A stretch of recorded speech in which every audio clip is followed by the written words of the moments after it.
C'est chez Roger Siffert qu'on vous accueille aujourd'hui, le créateur de la chouque, le cabaretiste. Ça va, Roger? Ça va très bien, ouais.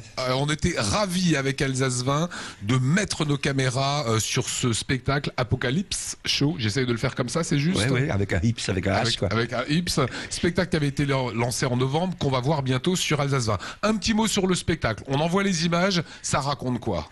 Mais ce prétexte la fin du monde que le calendrier des Mayas nous annonce pour le 21 décembre, pour voir comment les Alsaciens réagissent en se mettant dans une grotte, mais en emmenant de la choucroute, etc. Et le reste, c'est de l'actualité habituelle, c'est-à-dire un sketch sur Gilbert Meyer, un sketch sur Grossman, un sketch sur les reculades de Ries, la politique, mais des sketchs de nonsense aussi sur des situations dans la SNCF, par exemple. Donc ça balaye tout, ça balaye très large. Est-ce que c'est un spectacle qui a évolué depuis le 18 novembre? Est-ce que parfois, tu lis dans la presse quelque chose, tu dis tiens, là on va en refaire un petit coup, ou ça reste figé? Ah non, ça bouge pratiquement tous les soirs.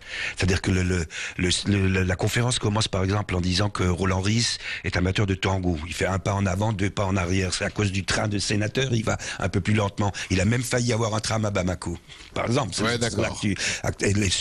Sur Sarkozy, le président de la République, Nicolas Sarkozy. Alors l'autre me dit non, Sarkozy, non, Nicolas Sarkozy. depuis un mois, il a perdu le A. Donc on intègre dans les sketchs tout ce qu'on peut intégrer. Si nous imposions la voiture électrique. Toutes les voitures. Oui, toutes. C'est excellent pour l'industrie automobile française. C'est pas révolutionnaire, ça? C'est pas une idée super écologique. Et tu les trouveras où, les millions de kilowattheures qu'il faut pour alimenter 31 millions de voitures électriques? Je sais. En construisant des centaines de centrales nucléaires. Oh, tu feras tellement plaisir à François Hollande. Oui, c'est pas joli.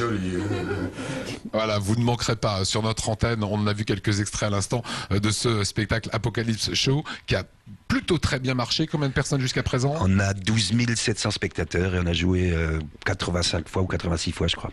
Un petit mot sur le festival, très intéressant, 13 et 14 avril. Il y a Jimmy Bock, mais pas que, hein, c'est du vrai blues. Ouais, il y a une espèce d'itinéraire, c'est-à-dire qu'il y a 3 spectacles dans la soirée.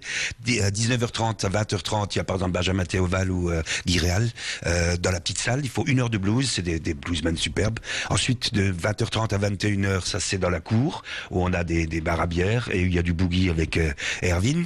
Et ensuite, il y a Jimmy Bock dans la grande salle, avec un invité le samedi soir, qui s'appelle Scarzan, qui est un guitariste qui vient de Nancy, je crois, et avec lequel Jimmy Bock avait fait la maquette d'un CD pour Johnny Hallyday. Quand Johnny Hallyday voulait faire son disque de blues, c'est Jimmy Bock qui avait fait la maquette avec ce guitariste-là, donc ça risque d'être assez exceptionnel. Johnny Hallyday aurait pu chanter de la musique d'un Alsacien. Oui, en fait, là, ils ont fait les chansons en anglais, évidemment, mais et en français, mais ça a failli, ça a capoté, je crois, au dernier moment. Toutes les dates s'inscrivent sur l'écran. Est-ce qu'on travaille déjà maintenant sur le futur? Est-ce que tu es déjà en train de prendre des petites notes pour te dire, tiens, qu'est-ce que je vais mettre à partir de novembre 2012? Je vais mettre des articles du journaux de côté systématiquement. Première réunion en juillet, août on commence à écrire, septembre on commence à répéter. En fait, c'est un métier où on décroche jamais, quoi.